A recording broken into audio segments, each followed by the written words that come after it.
I'm David Farrier, a New Zealander accidentally marooned in America, and I want to figure out what makes this country tick. Now, one of my favourite things about New Zealand is that we don't have animals that can kill you. Well, we do. There's the occasional shark attack, and we have a couple of venomous spiders, but it's nothing like our neighbour Australia, which has a ton of deadly stuff. They've got snakes, spiders, stingrays, freshwater and saltwater crocs, a load of sharks, cassowaries, stingrays, and stonefish.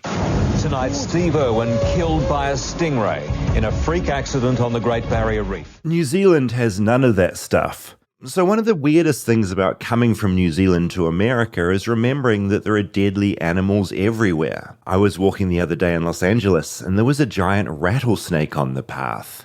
Animals kill about 400 Americans every year, and injure about 47,000 more. I mean, it's not the most dangerous place in the world. Last year in Africa, hippos killed about 500 people. But 400 deaths is still a lot. The most animal-related deaths happen in Texas, followed by California, then Florida. A lot of that has to do with those places having a lot of people. Since 1970, as far as the bigger animals go, snakes have killed 57 people, sharks another 57, and at the number one spot, grizzly bears, killing 70 people.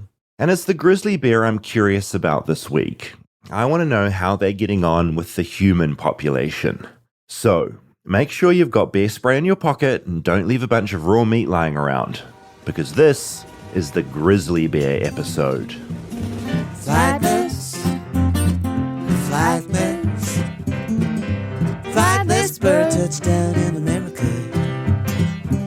I'm a flightless bird touchdown in America. Now, this is a pretty broad topic for Flightless Bird, grizzly bears. We don't have them in New Zealand. There are a lot of them here in America. Yeah. I think it's okay for a topic, right? I think it's okay. Do they exist in other places as well? They do. Okay. So it's not strictly an American thing, but I just think I'm so fascinated by the fact you can go camping in America. Is that what you call it, camping? Yeah, I hate camping. Camping. And there could be a bear. Yes. That's outrageous to me. In New Zealand, you can go camping. Nothing can kill you. Nothing can go wrong. In America, it's the opposite. Maybe I'll like camping in New Zealand. I can try it. What don't you like about camping? It's not comfortable. It's itchy. You have to make your own food, which I got really... So Ryan Hansen, shout out Ryan Hansen, he had a camping birthday party for his 40th birthday. So we all went and it was really fun. But it wasn't really fun because, like, you. We call that not fun. Yeah. You didn't have a good time. No, I wanted to so bad. And I got really excited. You know, I bought all this stuff for it because I love buying stuff. Yeah. And I got camping mugs. I got a little stove, a little chair for the front. Little sleeping bag, little tent. Well, that's where I made mistakes. Right. I did get a sleeping bag and I did get a mattress in quotes. It was really blow-up mattress, or I should have. I have one. I didn't bring it. It's so dumb because I wanted to be a really legit camper. So I got the camping pad, and it's just like this thin. Like it's barely more than the tent floor. It's nothing. I think it's for people who backpack. Oh no! And this wasn't backpacking. And how did you sleep? Horrible. I didn't sleep. We were also right by the highway. So it was a nightmare, but I did treat myself to a night at San Ysidro after. So it was worth it. What is that? San Ysidro? San Ysidro. San Ysidro. It's a very luxurious hotel. Oh, so you sort of had to bring yourself back into equilibrium. I did. You sort of were so out of sorts, you had to go way back the other direction. So when you were camping, were bears ever a concern? Always. Yeah, they're always around. They're scary. And we had a person on Armchair Anonymous when we had our episode on Have You Ever Fought a Wild Animal? We had a bear Listen to that epi. It was really intense. That's nuts. Yeah, things do get crazy. I think what I find interesting and where my documentary this week goes is the way humans are forced to interact with the bears and bears are forced to interact with humans. And it's obviously happening more and more as humans build more and more. I went to somewhere in America, there's a big lake and there were houses around. And when you put your rubbish out, you had to lock it in a lockbox because if you didn't, the bears would come and get it. And I just find it really interesting that bears are lumbering into human populations and what that relationship says about us and what we do about it. Yeah. Because it is odd. Have you ever seen a bear in the wild? Never. Okay. So I think for a part 2 for this episode, I've got some leads from doing this episode and I want to go into Yellowstone. and have sort of a close encounter with a grizzly. And the audio, you've seen me recording audio, getting all the audio, the Foley.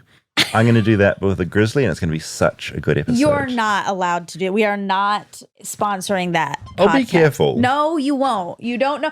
This is the thing I have with dogs. You don't know. You sure you want to do this? Listen, animals, you can't just act like they're going to be nice to you and that you can predict that they're not going to bite you. Dax did a movie with a bear. Bart the bear, very famous bear, very well-trained bear. Yep. And Bart bit Dax. And that did not happen. That did not happen. But Bart totally attacked the trainers several times. Okay. Right. And they had little bats. And you're like, get real. That thing does not give a fuck about a at all. Mini bat. Yeah. It was in New Zealand, too. Seriously? First time a bear had ever been in New Zealand. Bart the bear, Grizzly Bear. Oh, my God. What a fucking ding. Work the bit, yeah. Yeah, I heard it was at Bart the Bear is without a shot in New Zealand. Okay. Hi, I'm Glenn. Stop. I'm running audio. Okay. Oh, my God. Listen, my translation of that is that it bit Dax. And so you cannot predict when a bear will bite. You are not to go into Yellowstone and... No, and that is a problem that obviously Yellowstone's having with tourists getting a little bit too excited. The problem with what we do as humans, right? We anthropomorphize everything. Bears are friendly, and there was that amazing footage, horrific to watch. Nothing bad happens, but you just feel on the edge of your seat. I don't know where it was, but there's an incredible video of a seal, really big seal, and it was just sat there. And a parent was taking a video of their kid as they went over and jumped on the back of the seal. Oh, no. And just sort of doing a cute video. Not going, oh no, this thing could tear that child apart. We put all our human emotions on animals, and if we think they're cute and fat and friendly, then we go and pop our kid on top. I feel like you did this episode specifically to torture Dax because he has all these stories. He has a story about a seal biting his hand because he was high. Okay, and then Bears Part 2. We're going to get Dax on. on. So yeah, something I find interesting about this country is that there are deadly things everywhere. Bears represent the biggest of that. The snake on the path, I was hiking. Every day I walk up Griffith Park. It's a great little hike. There was just I'd say it was 1.5 meters long rattlesnake there. It's my rattling, nightmare. sitting in the sun. Some people weren't walking past because they were too scared. I was brave and ran past. You did? Yeah, it was really a brave moment for me. But just the fact these animals exist that could kill us at any moment, don't know why that's funny, that could kill us at any moment, they're all out there, aren't they, here in America? And that's not something we have in New Zealand. Can I put you in a tough position? Mm-hmm. Okay, let's say we were hiking together. Mm-hmm. I'm very scared of snakes. Mm-hmm. So how would you have protected me in this situation?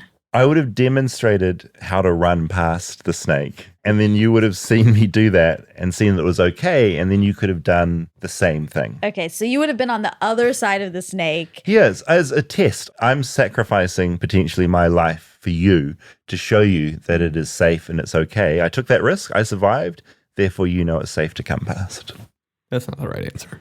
Yeah, Rob, what would you do to protect me? I'd kill it. Thank you. Oh, no, see, that is so American. I got to step in there. That is the most American answer. And I would argue the problem with humans in America, we just want to kill things. Well, So dangerous things. Absolute. That is a rattlesnake having a beautiful time relaxing in the sun. Next minute, it's been clobbered to death by a man in a baseball cap while a woman shrieks next to him. Okay, yeah. But seriously, was that a real option, killing it? That you'd be okay with that? I thought you would be horrified that it would be awful. This poor snake would be lying there dead on the path. A beautiful piece of nature that I've just savagely whacked over the head. I thought that'd be a no-go zone. I don't want it to die, but I don't want to get bit. Okay, best case scenario is, I guess you call a ranger, you stand in front and block, and then you call someone. Block the path, call the ranger. Someone to remove the snake. But if the snake is attacking, I want you to kill it. If it is attacking me, or if it's getting up, you know how they get up and stick their and they rattle, don't they? tongue. They rattle. The sticky tongue comes out. Yeah. At that point, I want you to kill it. I do. I'd distract it maybe, or I'd give it a little thump. But I Right. still don't think I'd really struggle to kill. I'd really struggle to kill a rattlesnake. I really appreciate that I about really you. would. But do. I would like to think that you wouldn't get bitten and die. That would be awful as well. I'd feel a certain level of guilt if that happened. I would hope And Rob so. would be like, you should have killed it. Yeah. I'm like, oh, but the poor snake. But this is about bears. Go on. And I wanted to sort of find out what other Americans had experiences with bears or not. Because I don't know if it's common. This is what people had to say about bears. Have you ever seen a grizzly bear in the United States? No, but I've seen a lot of black bears. I grew up outside Seattle. There's a lot of black bears in Washington. Any advice on what to do if I ever encounter a bear? Growing up, they always said that you're supposed to not make eye contact, get super big, and then back away slowly, and never get between a mother and its cub. Back up very slowly and don't panic and run because they're faster than you is the word. Black bears usually won't bother you. Grizzly bears and brown bears, you should carry bear spray and where they're around. If one attacks, bear spray, cover up, cover your head and neck. Have you ever seen a bear in person? No, but my husband once saw a mountain goat when he was camping, and apparently a good way to distract mountain goats from charging you is you have to urinate. So he and his friend had to pee, and then the mountain goats came and were interested in their pee, and then they hightailed it out of there so they didn't get killed by mountain goats. This is the most amazing advice. Number one, I didn't even know mountain goats were a dangerous thing in America. Oh, yeah, they're big and they will charge you if they feel like you're encroaching on their territory. So if you're a safe distance away, it's good. If that rattlesnake came out, I would wee in front of it. Okay. And that might distract it. But apparently that does work with goats. If they're charging, just have a little wee and they'll interesting. stop to sniff it while you get away or climb a tree. Okay. I mean, that is good information. I don't pee very much. I'm very dehydrated, so I don't You're think I'm in good shape if I run into a So you goat. just need to, try and get out of there and hope for the best. But yeah, a lot of people have seen bears around. It seems like most Americans have been, oh yeah, I've seen a brown bear, or I've seen a black bear, I've seen a grizzly bear. Yeah, I've never seen one. Have you seen one? I think I've What, seen, you don't like, remember? You Have would you seen a remember. bear? No, I've A seen big bear. And that's somehow a memory that's not coming to you. I have. This giant animal. What? I have. You've seen a bear? in the wild, and then also at one of those weird little. Oh, there's a little sanctuary, a sort of Yeah. rescue, but is it a rescue? Yeah. You never know. Yeah, it was just driving on the highway in Colorado. Okay, so it wasn't too memorable. No, memorable. no. Okay. Well, I knew very little about bears, but this is what I learned. I feel like over the years, bears have meant a lot of different things to different people. For some, they're Yogi Bear, the first big breakout animated cartoon character who roamed Jellystone National Park with his buddy Boo Boo. Who is always on the spot? Who is Yogi Bear? For others, the bear is the creature they saw in Werner Herzog's Grizzly Man, who tore bear enthusiast Timothy Treadwell to shreds, the whole thing captured on tape. I grew up in this town. It's about 100,000 people on the west side of Montana. Rob Chaney knows bears. He's the managing editor of the Missoulian newspaper in Montana, and he's written an incredible book about America's relationship to the bear called The Grizzly in the Driveway.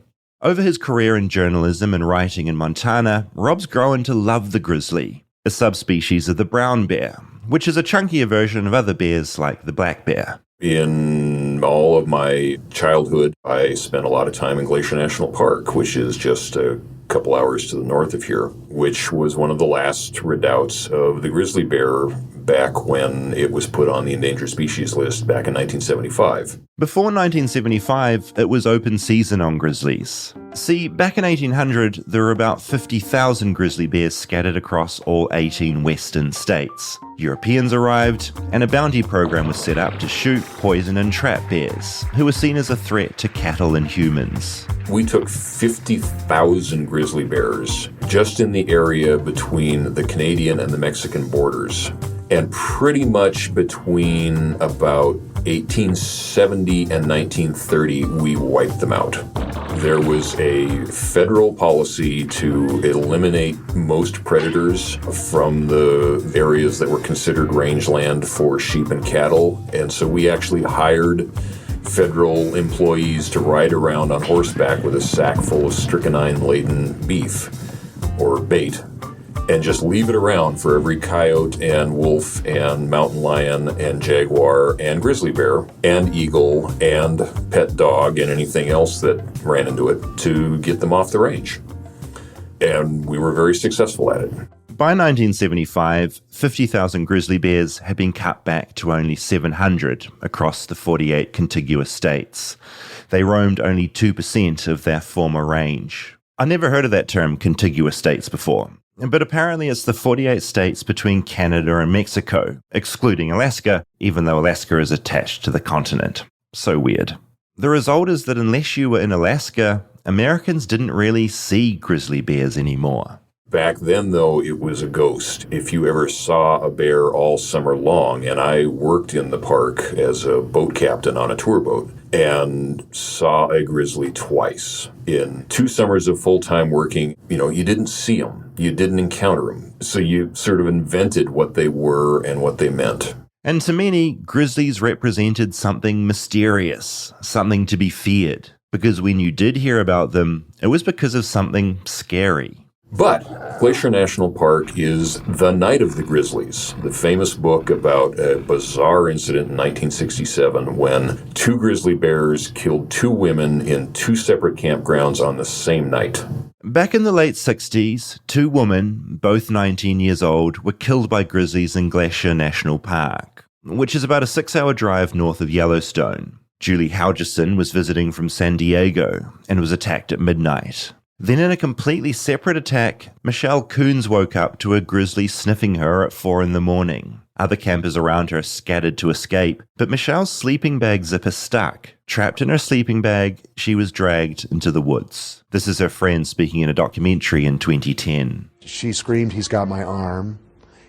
And then the other thing that she screamed was, "Oh my God, I'm dead," which was bone-chilling, obviously, and that was it. A book was written about it, Night of the Grizzlies. And that was just catnip for reading around a campfire and murder monsters and all of that excitement. So people feared grizzly bears. And with the population so low, grizzlies risked extinction. Glacier Park, where those deaths happened, and the wilderness areas around it are known as the Bob Marshall Wilderness Complex. It's one of the largest wilderness areas in the world and a major grizzly recovery zone. Rob says that when they started trying to help grizzly bears there were only 300 in an area that's 6 million acres. Now there are over 1,000. That's an amazing recovery, a great success in the effort of taking an endangered species and bringing it back. It's also hanging by a thread. There are now almost 2,000 grizzlies in those 48 contiguous states. That's more than in 1975, but it's not a lot. And the Federal Endangered Species Act that governs recovery of the grizzly only applies to those bears south of the Canadian border, the 2,000 in Montana, Idaho, and Wyoming. There are thousands more grizzlies in Alaska and Canada that are not legally threatened, although that's biologically debatable. In summary, there's a line in Bob's book that really captures America's relationship to the grizzly. We 330 million Americans hold total power over the fate of about 2,000 animals that in order to endure must have the right to eat us alive. And I think that's kind of the central conflict here, right? Where the apex predators, America wants to be top of the world. I'm not sure that America likes the idea that there's this creature out there that can eat us. I framed it that way to be deliberately provocative because what we're talking about is a relationship. The bear is a thing that you can get your hands on, or it can get its claws on you.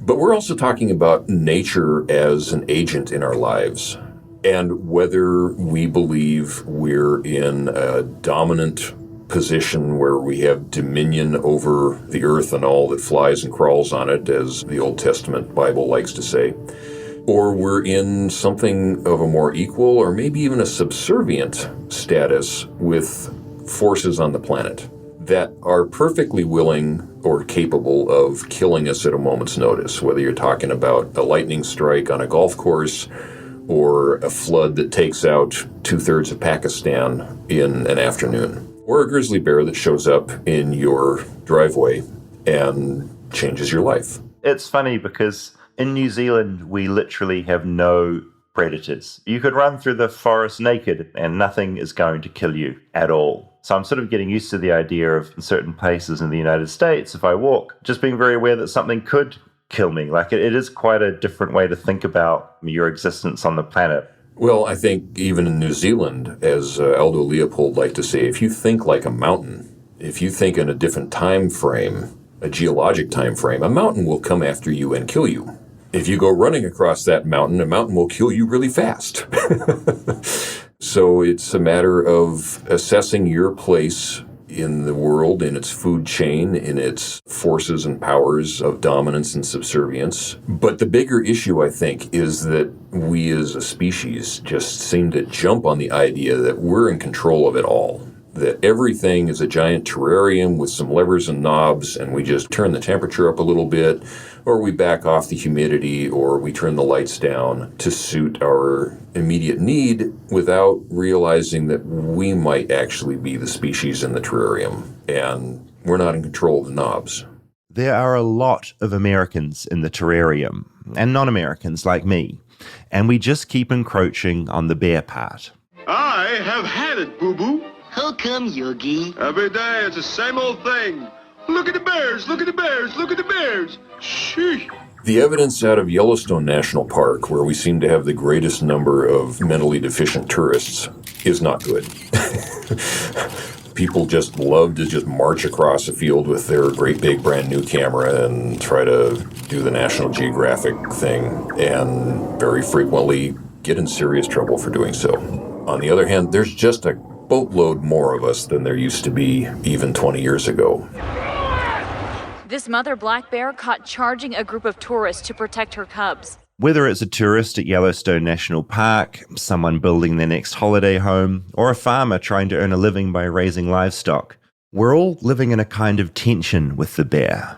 We're having, here in the Missoula Valley, a massive problem with that right now, with mainly black bears, which are a different species. They're smaller, they're not nearly as threatening to humans, but we have dozens of them roaming alleyways looking for garbage, breaking into people's kitchens, and coming along behind them are a significantly smaller number of grizzly bears that are looking at the same places that we have decided are our ranch lands, our farm fields, our corn stalks, and saying, looks like a grocery store to me, to anthropomorphize. We've already colonized those river bottoms and those pastures and those good feeding areas, and then covered them with sheep and cows and dogs and llamas and chickens, and then are surprised when something else looks at it and says, is that available for my lunch? And that's the ironic thing, I guess. It's easy to be dramatic with figures, going, oh my God, animals killed 400 Americans a year, and grizzlies have killed 70 people since 1970. But Americans have killed over 38 billion animals so far this year alone, just for food. And so is it all that surprising that a bigger predator than us might want to kill some of those animals before we do, when we put them right under their nose? What I see consistently happening here is what economists call an externality problem. And in insurance, it's risk management. And we have made decisions that have huge risks and external costs that we have ignored.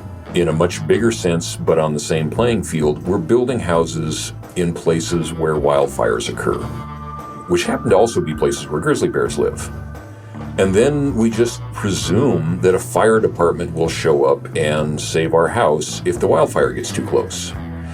But we didn't provide for a fire department that is capable of putting out a wildfire. We don't have enough retardant bombers and guys in yellow and green shirts and helicopters to put out these fires. We just are gambling that we'll get lucky and somebody else's house will burn down. We are gambling that if we run those free-range chicken eggs, that a grizzly bear won't show up and tear our coop apart. So what it comes down to is a reassessment of what it costs to do the things we want to do. I mean, the whole reason we have insurance is that we are banking money against losing a bet on doing something we wanted to do. We're not banking that money on building these houses in grizzly country, in wildfire country, in earthquake country, in places where rivers are going to flood. And this gets back to that whole relationship with nature. We're just betting that we won't lose. And nature is running the table at the moment saying, how's that bet working out?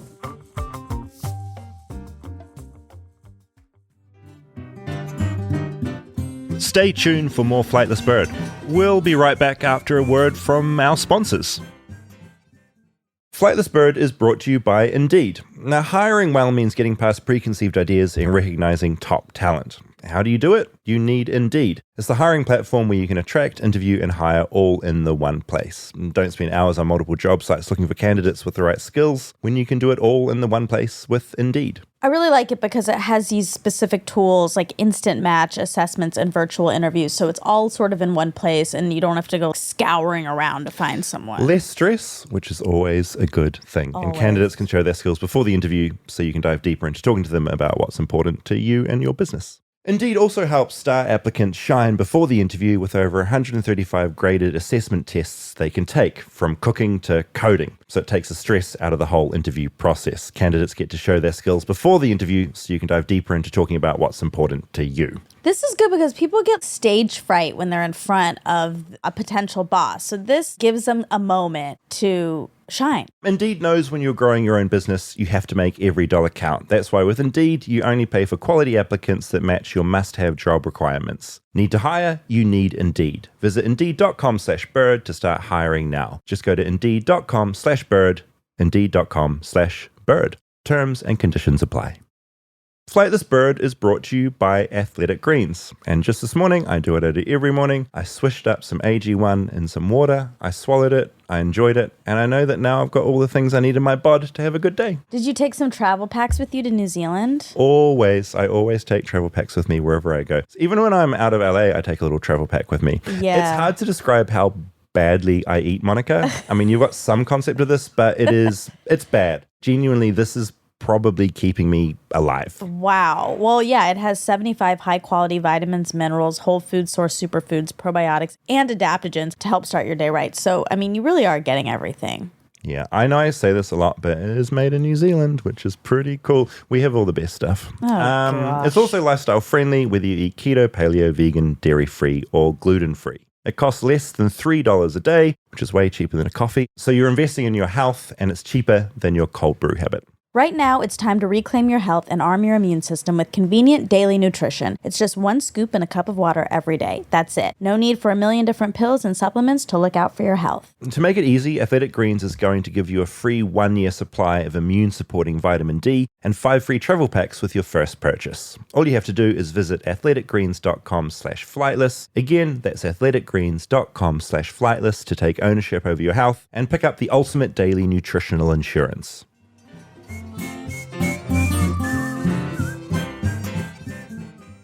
I think about where we are in Los Angeles, there's coyotes running around everywhere. Yeah. I find that really delightful. Other people find it terrifying and kind of horrific.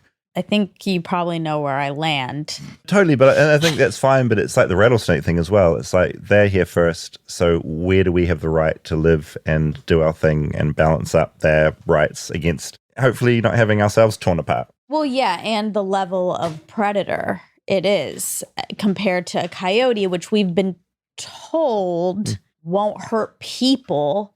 We've been told this myth. So I've been fine with the fact that... Can they hurt humans? Yeah. So then we had in that same episode with the bear, we had the woman who got attacked by a coyote, and it was a coyote wolf. Yeah. Coyote wolf. Right. I mean, that's scary. I don't know how to... No, but like brushing up against them and living up against them is this weird friction we've got. Like, I'm sure if I had like a child, I'd be more freaked out about coyotes. At the moment, I feel safe and fine. And it's also a lottery. It's how often is that going to happen? You're more likely to get hit by a car crossing the street than be attacked by a lot of these things. So I just feel like it's less of a worry. But it's not like a fair judgment call, because who's doing that statistic? Across the country, maybe you're more likely to get hit by a car. But if you're living in a place where there's an abundance of predators, you might not be more likely to get hit by a car. You might be more likely to get attacked by a XY. And I would argue it's our fault if we move to those areas. You do the research and you're like, oh, this area where I'm going to build my holiday home, there's a lot of bears around. Yeah. And kind of factor that in with the reason you want to move there, I guess. I get that. I wouldn't live in a place where there are bears nearby. I imagine how stressful your life would Can be. you imagine? Just every day out to the chicken coop, just hoping that you don't get jumped on. Well, first of all, I wouldn't have chickens either. The scenario's already off. No, actually, so Amy and Ryan have a chicken coop in their house in the valley in Studio City. It's really cute, and they make these cute eggs, and it's adorable. And it is scary to think if there was a coyote to come. I had my first conflicting feelings about coyotes. You know me. I'm like, the animals, they come first. Let's look after them first. I did have a moment where a lot of things clashed in my brain where I also love cats, right? And I've got friends in Los Angeles and they rescue cats. It's actually amazing. They've just got cats all on the lawn waiting to be fed. They capture them and they spay them so they can't breed anymore, but they make sure that they're treated and they're in good condition and they're not going to die. Two of their favorite cats had just got the gall to start coming into the house. They were finally that domesticated where they're comfortable to come inside and hang out on the couch. Really cool cats. They went away for the weekend. They came back, and their two favorite cats, just their heads were sort of on the lawn. No! Because coyotes had jumped over into their yard and had just happened to get their two favorite stray cats. And that's the first moment where I went, oh, God, that is a bummer. We saw that. One of our neighbors, we were walking Calvin to school and saw on the front lawn just like a head of a cat and like the rest of its body ripped over the yard. That's horrifying. It's not good to be a cat in this area, is it? Or a small dog. They have got a lot of small dogs too. I want to know about people like you who... People like me. I'm serious. Yeah, I actually please. had this thought on the walkover, so this is timely. Who do prioritize animals over people. I don't want to pass a judgment on this. I think it's so different from me that I want to understand it a little more. I don't think it's bad. Yeah, there are different levels of it because you'll always get people donating to an animal shelter as opposed to a crisis involving people. An orphanage. Yeah, totally. Which People is will the go, same yeah, thing. and I agree with you. I think that is quite unusual and out of whack, but I will still gravitate towards animals. So I'm kind of guilty of that as well. Yeah. I think the reason behind it, I don't want to make this about me because I don't like talking about myself. You. But I think it's because this idea, and I think this idea is wrong, but it's why people do it. It's this idea that animals have no choice in it and that it's easy to think with people if things have gone wrong. They've made some sort of choice that's gotten them there. That's like the big problem with the unhoused, right? People are like, oh no, they must have made a choice to get there somehow, so therefore we're not going to help them. Whereas this poor stray dog that we found, it didn't have a choice in this. It's just been sort of shat on by everyone else. It's not its fault. And so we'll definitely help the dog as opposed to an unhoused person. I think that's the logic. They're so innocent. Plus, animals are always really cute. I think that ticks things off as well. Mm-hmm. And I think that's the biggest trigger. You should look at It's orphans. They're cute. Yeah. They are. This is an issue with humans. We think everyone has all this choice, and it's not true. I mean, it's the basis of a lot of racism. Well, why didn't they just pull themselves up from their bootstraps? Like they weren't given boots. Like sometimes I am totally confounded by the same person who has all these dogs and loves their pets so much and then Doesn't care about people. Yeah, I also think that is somewhat deranged as I well. mean, that's not you. I'm not saying that's you, but I'm really just trying to get in the mind of a serial killer who these people are. AKA the animal lover. David. I think where it differs for me is I always think we should always just give a bit of respect to what was there first. And if it happens to be a rattlesnake on a path, I'm like, oh, let's just go back in the direction, maybe not go on a walk today. Yeah. As opposed to like, we must let nature move for us. I get that. That's We what I sort of shouldn't default kill to. it. But would you kill a bear? You'd have to. We get into a bit we of that in can't the do next that. part How of the do doc. Yeah. And the short answer is just always have bear spray on you because it's really effective. And shooting a bear is really hard to do. Doesn't work. Oh my God. Oh my God. Rob, what are you going to do to protect me? I got all this bear spray. Okay. Phew. And rip its head off. All right, this is the second part of my documentary, and here we go a little bit more into the practical things of how to coexist with the bear. So, Americans aren't all that great at coexisting with bears, and that's something sort of unique to America. In the United States, we have been coexisting with bears for way less than 200 years in any sort of really close fashion. And by we, I mean mainstream American society. Native American cultures go back for millennia with bears. But in Europe, you have coexistence with bears going back millennia. And there's some pretty good argument that bears and humans have identified some boundaries that they are sort of unconsciously observing and are able to coexist. You know, there are grizzly bears in national parks 50 miles outside of Rome. There are brown bears all throughout Russia, down into Mongolia. There are 7,000 grizzly bears in Romania alone. There are parts of Central Europe and Western Russia and Kazakhstan that have thousands of brown bears, and people have figured out how to coexist with them. Japan has a pretty big population of grizzlies. In Sweden, for example, you've got thousands of grizzly bears, and they're referred to as ghost bears. People almost never see them, but they're out there, and they have a hunting season for them, and they kill a lot of bears in their hunting season. So if you want to go looking for them, you can find them. The only recent incident of a person getting hurt by a grizzly bear was a kid who was skiing out of bounds in a ski area and fell into a bear den and woke the bear up, and the bear reacted as you might imagine. The kid was 12 and got seriously mauled, but survived. In America, grizzlies are not so invisible, because Americans take more risks. And that doesn't always end well. My daughter's boyfriend got bit by a bear. There's another lady down there that's screaming so that she got bit or not. In July, campers called 911 after a bear rampaged through a campground just outside Yellowstone National Park. Camper Deb Friel was attacked as she slept. And it's really important to think about you're staying safe and the bear is staying safe. Because, you know, like they say about trying to race a train across the train tracks, all ties you lose. Most encounters for a bear and a human, the bear will lose eventually. Even if you die, a whole bunch of game wardens are going to come out and kill that bear.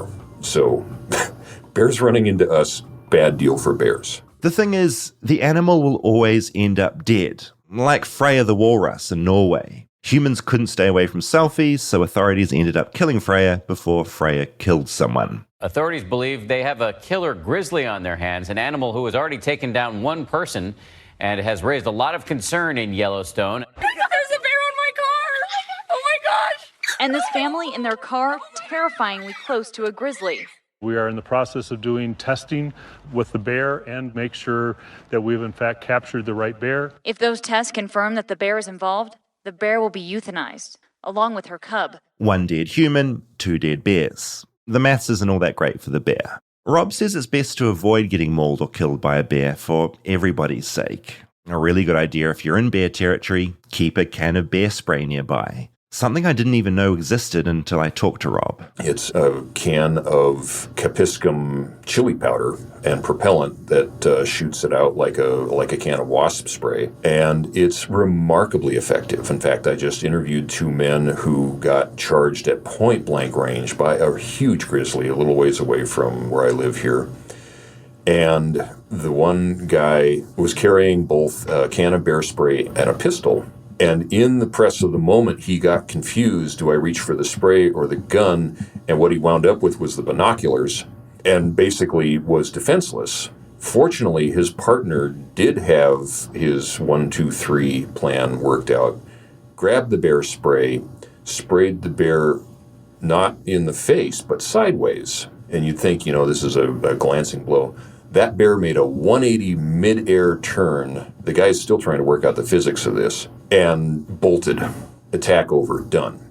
And it points up a thing that people often really don't understand about the bear spray. It's not like tear gas. It's not like mace that you spray at a mugger and they wind up in a little ball of pain on the floor. It is more like if you imagine that you're in a $50 million fighter jet and you got this super fancy radar system that's going to tell you exactly where your enemy is, and it goes on the fritz. Grizzly bears in attack mode, they don't want a fair fight.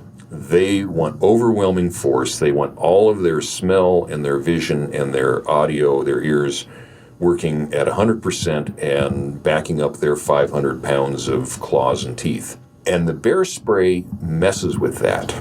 It messes up their nose a little bit. It itches their eyes a little bit.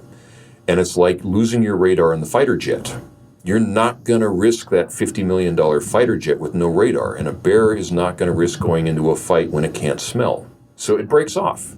It leaves. I like to think that when I'm deep in Yellowstone with Dax, Monica, and Rob, I'll have quick reflexes with my bear spray and save the day.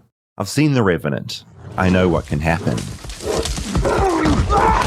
That fight between Leonardo DiCaprio and a grizzly lasted 4 minutes and 28 seconds, mostly because Leo was too slow with his bear spray.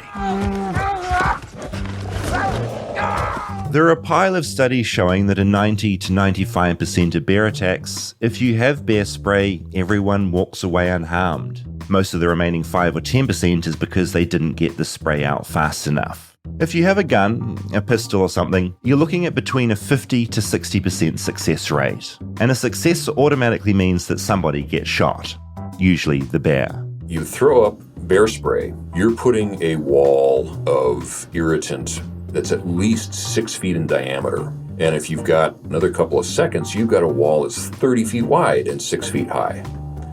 Whereas if you are standing behind a pistol, let's say you've got a 9mm, that's a wall that is as big around as your pinky finger.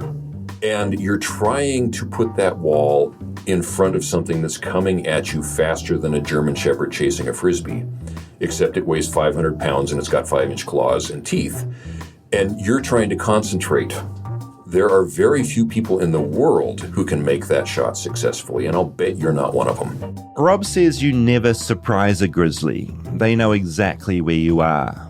They know what's in your backpack and what you had for lunch yesterday. He also points out they're not like some roving gang member looking to beat you up. Grizzlies have a purpose for using the energy they've got. And that purpose is to defend itself or its cubs or its food source or its territory. If you're not threatening any of those things, well, it's not going to knock your scalp off just because you look funny. But of course, that hack question keeps coming up in my mind. It's been there this entire time. What if? What if I go on a walk in Yellowstone and forget I'm not in New Zealand anymore? I barge into the woods, a McDonald's cheeseburger in hand, dropping a trail of nuggets behind me as I barrel into bear territory. There tend to be sort of 3 levels of things. The first is what's known as a bluff charge, where a bear will come at you full speed and then at the last possible second break off and leave you be, but let you know, don't ever do this again. Number 2 is bear sees you as a threat and dispatches you. Imagine getting attacked by a dog. Imagine that times about 100. People in those attacks may die instantly. A bear can kill a cow by just smacking it in the head. They're that strong. Just crush its skull with a swat of the paw. Other people have been, as they say in football, ragdolled, where the bear is trying to teach you a lesson by thrashing you around and throwing you and swatting you, and you may or may not survive that encounter. A number of people have. That's why we know of these things. It is a very, very rare occasion when a bear will be in what's known as predatory behavior and consider you as lunch.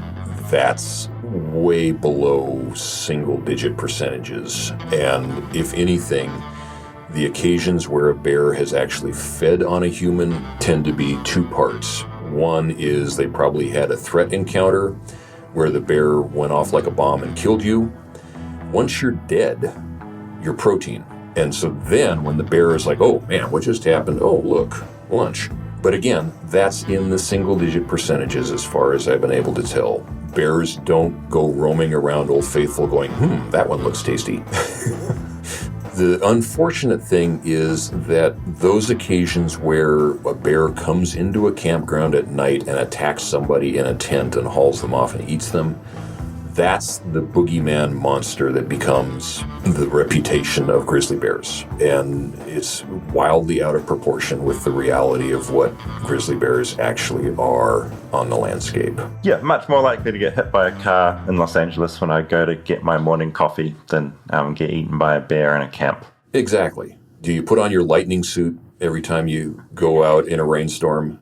Overall, despite being a lot bigger and stronger, grizzlies fare worse than humans. It's not helped by the fact they're the slowest reproducing mammal in North America. It takes a female grizzly about 4 to 5 years to reach breeding age. Once she does, she'll have between 1 and 3 cubs. Of those 3 cubs, maybe 1 will survive to adulthood. So she's basically replacing herself every 5 to 10 years. So while grizzlies are in better shape than they were in 75, that could change quickly. When you're dealing with a species that reproduces that slowly and you have, let's say, a couple of really bad food years, or you impose a hunting season and you take accidentally overstock of females, you can crash that population in a relative instant. And it will take decades to get back to where you were after one bad hunting season.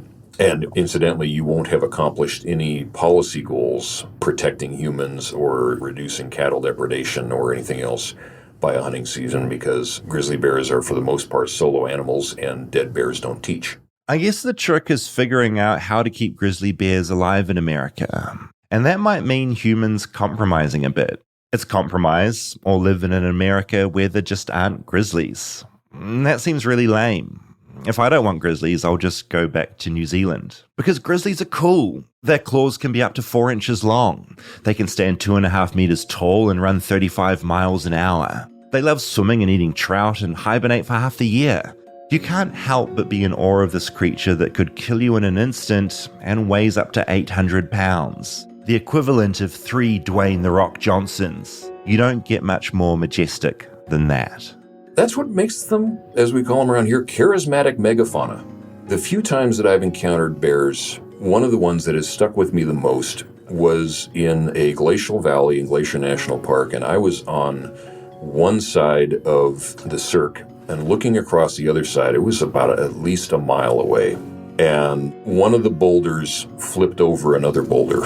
And I realized I was looking at a grizzly bear flipping boulders. The sheer power and majesty of being able to experience something like that has never left me. To see something that could just casually rearrange its world like that, to know that that's out in the world, makes me happy. Wow. He really, really loved bears. And I think that was kind of sweet. amazing. Yeah, Rob Chaney has one of the deepest, coolest voices I've ever heard. He knows a lot about bears. He's seen a lot of bears. He was so manly, and then to hear him tear up a little bit at the end, it's so nice. Really sweet.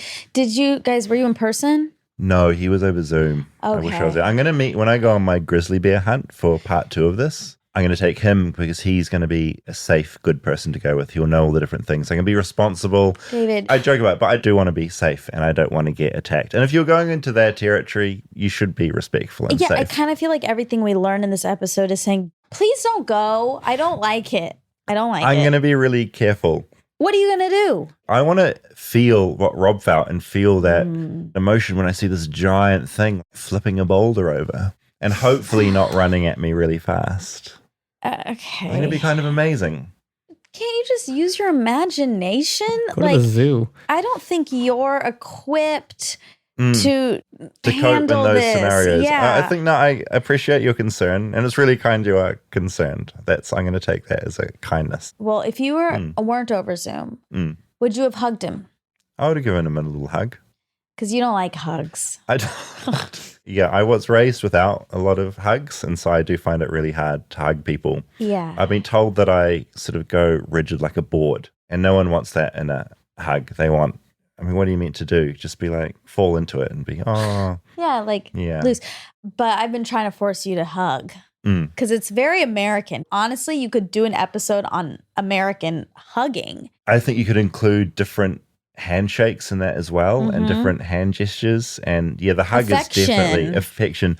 Yeah, people are so affectionate here, Yeah. and I'll often find myself putting out my hand which you should do, for a handshake, but then they will Jessica come in Alba. anyway, and they will, Jessica, they will come in and hug, and that really puts me on the back foot. But I think with Rob, feeling that emotion, I think I would have let him get that feeling out, and then maybe at the end of the interview, I would have given him, You would have pat him on the I back. would have given him a back pat. Because that's the other thing, isn't it? You can ruin a hug if you do the back pat. Apparently, I got a hug right once, and someone was really impressed. They're like, "Oh my goodness, you're doing this!" But I ruined it by giving a little pat on the back. Oh, I mean, that's- it can seem condescending. That's condescending, apparently. I thought it was just a nice thing to do. I had a partner get annoyed at me once because apparently I would pat them like a cat.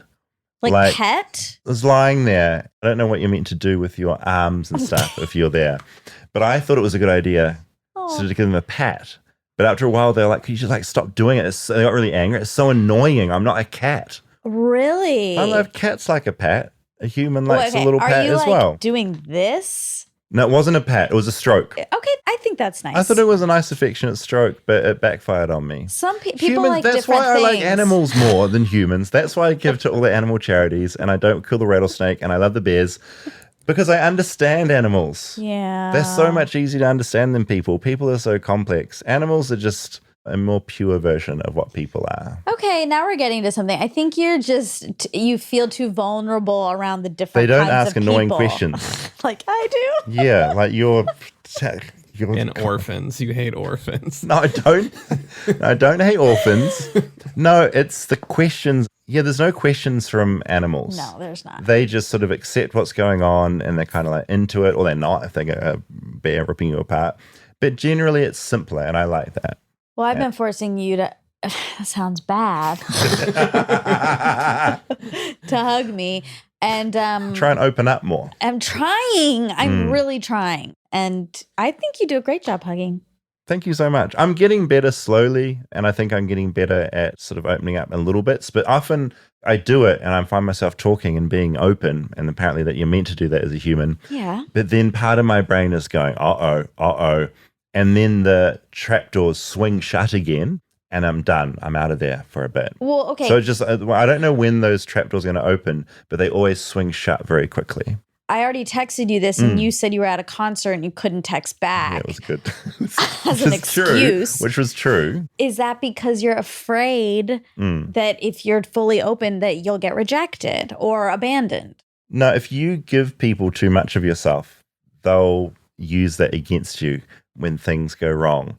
And so you should never let anyone have any ammo, and you just keep it all to yourself. Yeah, it was really bad. Is that because that's what you do? No, I'd never do that. You have to trust people. You can mm. pick who you trust. You can pick who you trust. But you do have to have some people who you feel like you can Talk share to you with. about things. Yeah.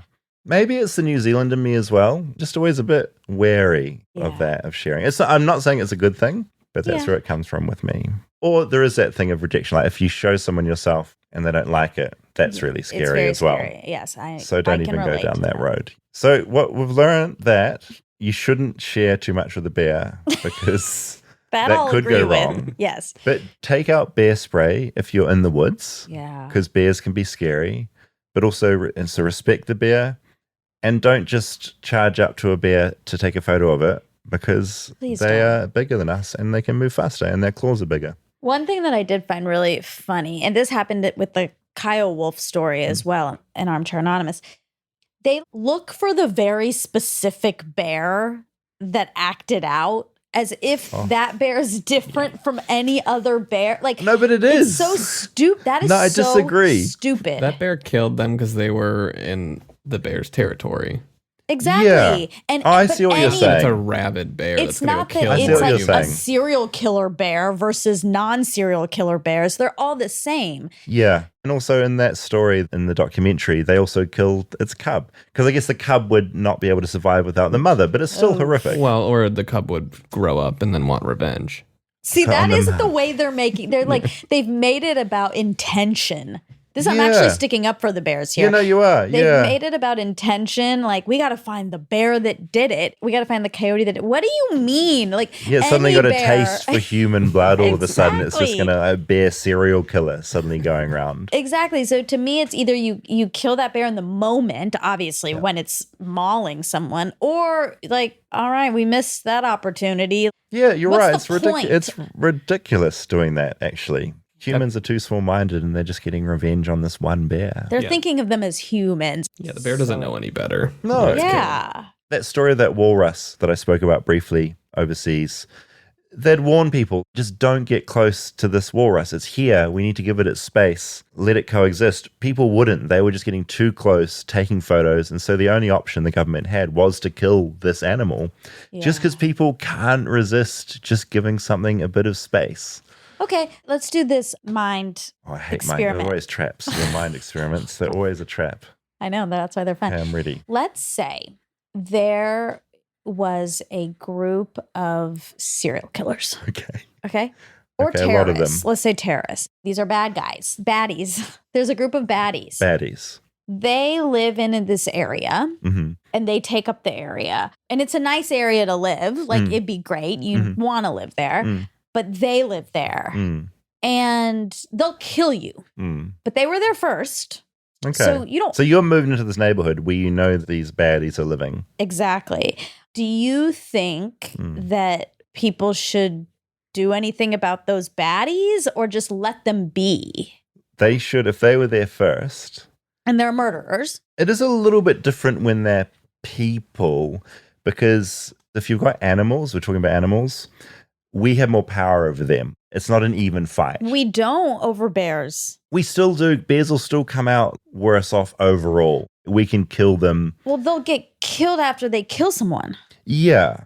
We still have dominion in general over bears. We almost wiped them out. We had to try and bring them back. So I think it's a difference. I don't think the comparison quite stands up, because with animals, it's slightly different where we have dominion. So we have to be a little bit more respectful of, because we know how powerful we are. There's a power dynamic. There's a power dynamic. And we kind of have to be like, hey guys, we need to help you out or you're just going to become extinct. Right.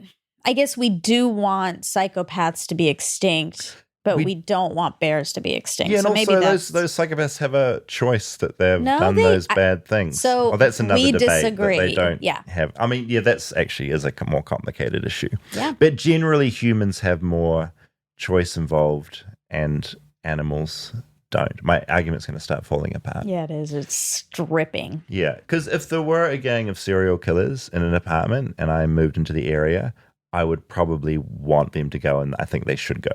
Yeah. Whereas I don't feel that way at all about the beautiful coyotes that run around in the streets. I just think that's the coolest thing ever. I'd be the sort of person who would pop a bit of dog food out for them on the back porch so that they can fatten up a bit. Because some of them are looking a little bit skinny. Stop. You're not supposed to. I haven't. Don't do that because then they'll all come. More of them? More beautiful Yes, because they coyotes? know that's where the food is. No, ew. And then they'll everywhere. eat your neighbor's cat. Yeah. Oh, no, I don't want that. And rip its head off and leave it on I the don't want that. spike outside on the fence. Okay, I won't feed the coyotes. But I think it's really beautiful that they're running around in the neighborhood. I just think it's one of the best things. I think it's one of the best things about this area we're in. I think that part of this is that you grew up in New Zealand where there weren't threats. So you're not built with this natural fear of animals. And I actually think a lot of people aren't. Yeah, it's more of a novelty for me, in a way. Yeah, I haven't got the reality of the situation through my skull, potentially. Do you guys not have poisonous snakes in New Zealand? No, that's the thing. Everyone thinks we do. We don't. That's all in Australia. Spiders? We've got a couple of poisonous spiders, but very rare. That's the craziest thing. Australia is just full of the most poisonous snakes. New Zealand, none of that stuff. I should move there. That seems like nice. You would actually, Monica, New Zealand would be the dream place for you. No rattlesnakes. Yeah, I would love it. No bears. No dogs. No assault rifles. No assault rifles. Yeah, I'd like that. All right, grizzly bears, America. We all learned something today. We all learned that we have different thoughts on different things, but secretly, I think we all love the grizzly's majesty. And they're so impressive. Show has jumped the shark. That too. Jump the bear. Bye. Bye.